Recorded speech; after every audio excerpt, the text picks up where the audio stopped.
Olá pessoal, seja bem-vindo aqui nesse canal. Você que vem aqui pela primeira vez, já se inscreva nesse canal e assim que você, no meio do vídeo, você compartilha nas suas redes sociais e também curta esse vídeo. Quero falar hoje através do livro de Miqueias, capítulo 5. Por sinal, você pode conferir os restantes dos capítulos, até um resumo meio que geral nos vídeos anteriores.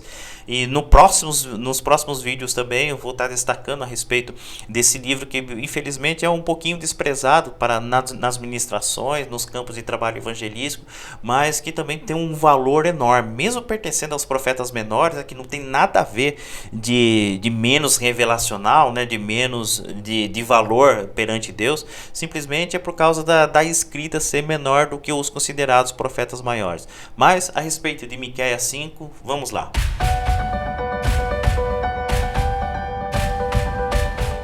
Bom, pessoal, aí na tela nós vemos aí pelo menos alguns tipos de parâmetros no que se diz respeito ao capítulo 5, né? Vou estar na tela aí a condição do povo, o reino para sempre, a restauração de Israel, bênção através do Messias e a purificação de Israel. É claro que é uma linha de raciocínio para simplesmente uma dedicação ao estudo ou leitura. E claro que existem vários outros tipos de métodos, vários outros tipos de linha de raciocínio, mas isso daí é a base ao qual eu já me encontro estudando o livro de Miqueias. Vale lembrar que toda a trajetória no que diz respeito à adoração, louvor e principalmente reforma religiosa, a base de que se tem é o trono de Davi, né? Tanto é que a reforma religiosa, pelo menos destacada pelo menos em grande importância no campo de Judá, considerado ali como o rei Ezequias, né? E também a sua descendência, que não levou muito em conta essa base de louvor e adoração, criando uma rebelião entre o povo e trazendo sangue nas ruas principalmente de Jerusalém. Manassés e Amon, né? Quiseram fazer tudo ao contrário de Ezequias, né? Então a base de louvor e adoração e principalmente de estabilidade de trono, você tem o reino de Davi, e Jesus também faz essa citação.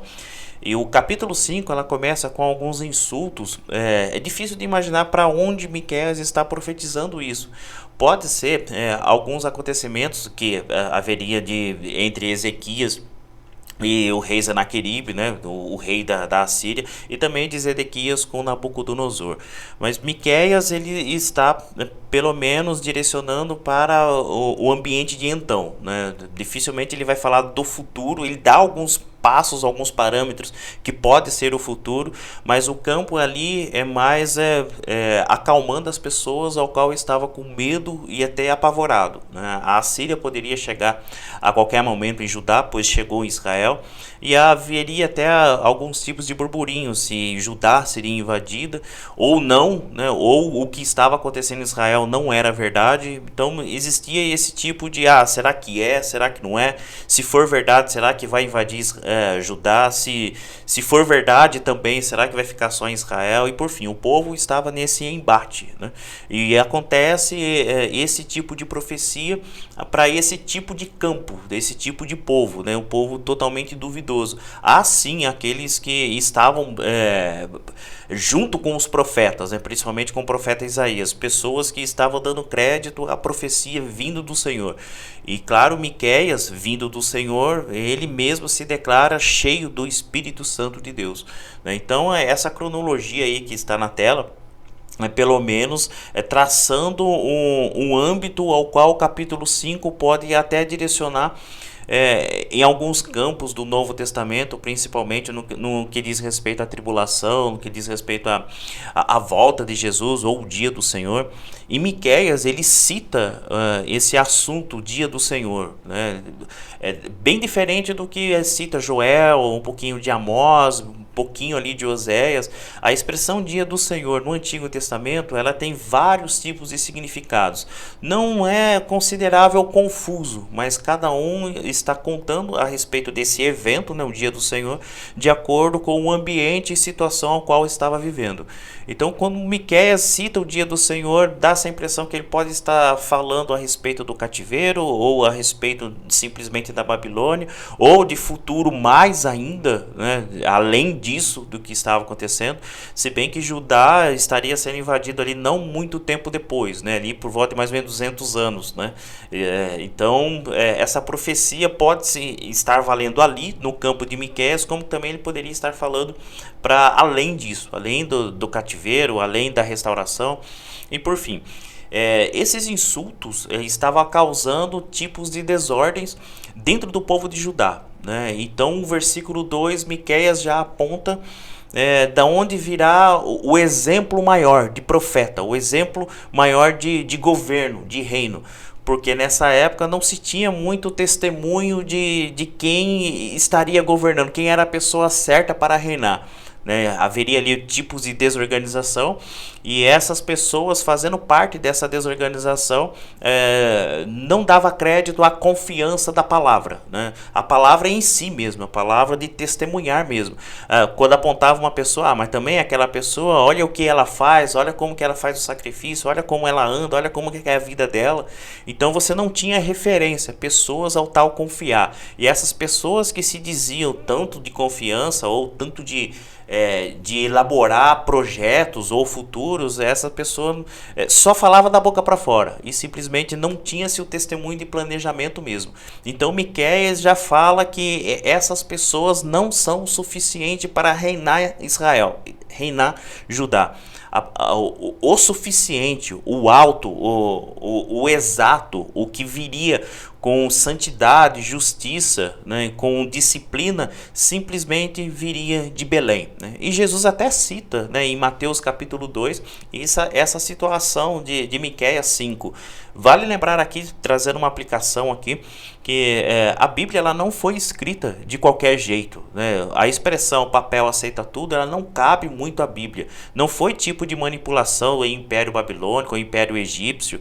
Simplesmente, veja a citação de Jesus, que é uma situação que aconteceu simplesmente em base de mais ou menos 700 anos antes, né, de Jesus. Né? Então você vê que existem sim planos salvíficos, e esses planos eles são organizados em um âmbito bíblico. Né? Então tudo que foi escrito certamente é para o nosso ensino. Então a Bíblia ela não é confusa, simplesmente o nosso ato de julgamento a respeito de um assunto que nós estamos procurando na Bíblia, nós acabamos complicando por demais. Mas a Bíblia em si, ela é simplesmente o plano salvífico de Deus. Né? Quer saber o que Deus pensa a respeito de céu, a respeito de inferno, o que é a misericórdia, o que é a graça, o que é esse plano salvífico? Simplesmente a revelação exata e total é simplesmente a Bíblia. Pois bem, no livro de Miqueias, trazendo essa pessoa que iria reinar retamente, né, ao contrário do que estava acontecendo no tempo de Miqueias, essa pessoa seria rejeitada do seu próprio povo. Tanto é que faz até alusão a João 1 e também o Jesus sendo totalmente desprezado pelo seu povo, mas aqui a colocação aqui no ambiente de Miqueias que esse rei ele estaria sendo, né, através da sua justiça e santidade, ele sendo reto, justo, o próprio povo iria ignorar essa retidão, né, esse tom de justiça e santidade única.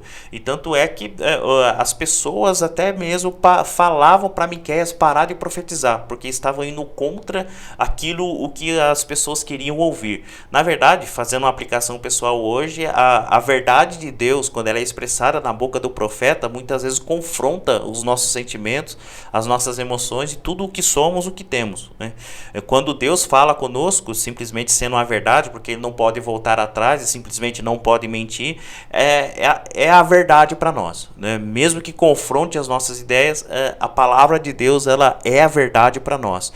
Então, dentro dessa rejeição, né, a respeito desse Messias, dessa pessoa que irá governar retamente, haveria o fruto desse produto, que seria a tribulação. Né? E essa tribulação geraria principalmente o resultado de que, através da rejeição, traria muito mais desorganização e nessa desorganização acabaria sendo o povo adorando tipos de figuras geométricas ou de animais ou simplesmente alguns tipos de postes ídolos a ponto de poder tocar, né? Sabe, a pessoa acreditar só naquilo que toca, naquilo que vê. Então isso é o que estava acontecendo ali, pelo menos nos campos de Judá.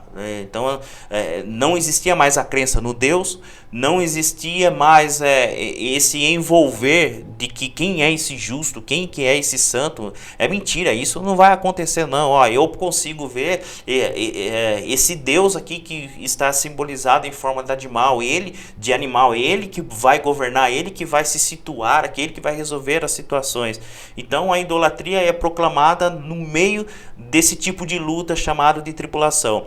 E é claro, havendo essa tribulação, há o plano salvífico, segundo a metodologia apresentada nesse capítulo 5, de que haveria necessidade da restauração de Israel. Seguindo a linha de raciocínio, olha, você tem os insultos aos profetas de Deus, e através disso você tem a resolução disso, que é a vida do Messias, né? Citando até do lugar da onde ele viria, e através disso as pessoas iriam rejeitar essa vida do Messias, e através dessa rejeição traria a tribulação, porque toda a rejeição traria pelo menos a desorganização, e o fruto dessa desorganização simplesmente a idolatria. Então existe o processo aqui, em um único capítulo, capítulo 5 de Miqueias, o processo de haver a necessidade de tribulação, e nessa necessidade a restauração de Israel. E esse campo de restauração, Miqueias cita pelo menos as armas, aquelas armas fabricadas para guerras mesmo, elas seriam desfeitas. E essas armas que se sobrepugiam, né, acima desses planos considerados idolátricos no meio do povo, elas seriam quebradas, né? Mesmo que resistisse ao tempo de profecia, Deus quebraria todos os tipos de armas. E aponta também que a circunvizinhança de Judá sentiria, não é uma expressão assim muito forte para Deus, né? Mas dá essa impressão que a vingança estaria acontecendo ali, né? Todas as nações que guerrearam contra Judá, contra Israel, estaria agora nas mãos de Deus. Deus estaria julgando retamente através do Messias, estaria destronando esses tipos de deuses, esses tipos de percalços criados através da idolatria, destruindo as armas e também destruindo os seus inimigos. Você vê que em um único capítulo há planos de tribulação, planos da vinda do Messias e planos de restauração também. Através da restauração, simplesmente há a purificação. E quando Deus trata de purificação em todo o Antigo Testamento, e em especial aqui no capítulo 5, no ambiente ao qual Miqueias está situando, Deus fala de idolatria. Quando Deus vai tratar com o povo a respeito de idolatria, ele cita a purificação. E você vendo no capítulo 5 aqui a purificação acontecendo quando a idolatria ela é rejeitada. Então aqui, para uma aplicação pessoal hoje, os termos idolátricos de tirar Deus do centro do coração, né, e Deus que tem sim poder para transformar coração, isso segundo até a citação do livro de Ezequiel, Deus é quem troca o coração, Ele que conhece o coração, Ele não olha somente a aparência, ou muitas vezes Deus ele não olha a aparência, Ele simplesmente olha o coração, e além do mais Ele conhece o coração. Tanto é que os pecados apontados aqui em todo o livro de Miqueias, em especial no capítulo 4 e também no capítulo 3, nos vídeos anteriores você perceberá isso, que quando Deus cita os pecados do povo, ele cita como o povo estava constituindo e pegando esses pecados como de estimação.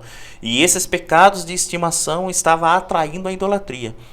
Cuidado com o que você traz para sua casa, com o que você traz para sua família, com o que você conversa em casa, com o que você conversa no seu trabalho. Muitas vezes você está pegando assuntos longínquos que não tem nada a ver com o ambiente ao qual você está e está fazendo um processo de idolatria no assunto ao qual você está criando mesmo, né? Muitas vezes você tem aquela possibilidade ou simplesmente aquela disponibilidade de estar conversando com a sua família, com os seus filhos, com a sua esposa, com o seu esposo, e simplesmente você traz traz assuntos para guerrear o ambiente familiar, para guerrear aquele ambiente da comunidade. Muitas vezes em uma aula de escola bíblica você traz à tona um problema pessoal ao invés de dar aula de escola bíblica. Muitas vezes você pertence a um grupo de ensino infantil e você traz toda a frustração que você teve durante toda a semana e traz o resultado dessa frustração simplesmente naquela aula para as crianças ouvirem. Então tome cuidado, que isso pode ser um processo de idolatria. E muitas vezes idolatramos até o nosso processo de conhecimento, né?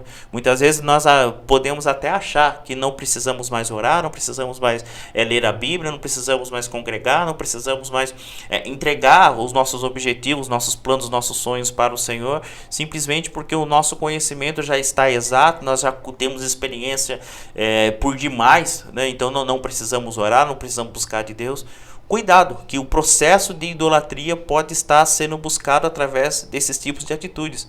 Olha o que aconteceu no campo de Miqueias. Pouquinhas coisas a ponto de ignorarem o que estava acontecendo no templo. E essa situação, esses tipos de aviso, cabe também no livro de Malaquias. E Malaquias está mais considerando a vida dos sacerdotes, que é pior ainda, as pessoas que guiam o povo.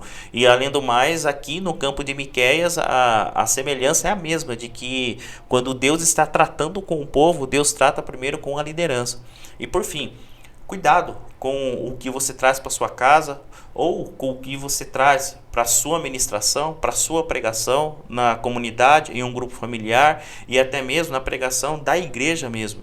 Que os profetas hoje falem realmente a verdade de Deus. E quando Deus fala, acontece. Não é sistema de dúvida, não tem probabilidade de 90% da chance, 10 dar errado, ou 10 de dar certo, ou 90 dar errado, ou 50-50 de dúvida. Quando Deus fala, acontece. Ele não pode mentir e não pode voltar atrás. Então, o que eu faço com esse vídeo? O que eu posso aprender com esse vídeo? Primeiramente, o que você faz assim que você terminar o vídeo, eu gostaria que você compartilhasse nas suas redes sociais e também curtisse esse vídeo e veria mais vídeos aqui nesse canal que influencia você a vencer, claro, usando métodos bíblicos e principalmente exaltando o relacionamento com Deus. Mas a aplicação pessoal nesse vídeo é tomar cuidado com o que você profetiza, né? Ou simplesmente usa da sua vontade para dizer, para expressar o que você quer para outra pessoa. Só porque a pessoa te maltratou, pelo menos pensa diferente de você, você deseja o mal dela como profecia.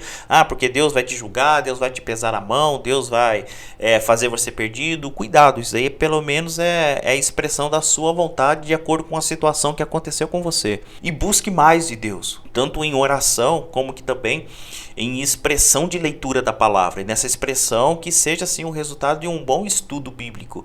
E quando você for ministrar e Deus falando para você através de você naquela comunidade, que a expressão através da sua vida seja transparente também, né?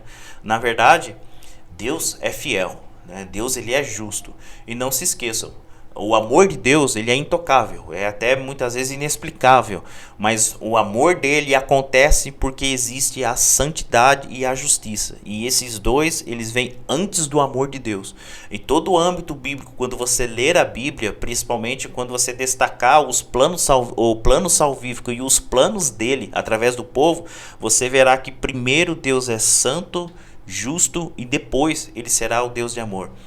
Prazer. Meu nome é Evandro Soares, gostaria muito que você compartilhasse esse pequeno conjunto de slides que está acontecendo aqui no canal e que você se inscrevesse aqui nesse canal. Até mais e tchau!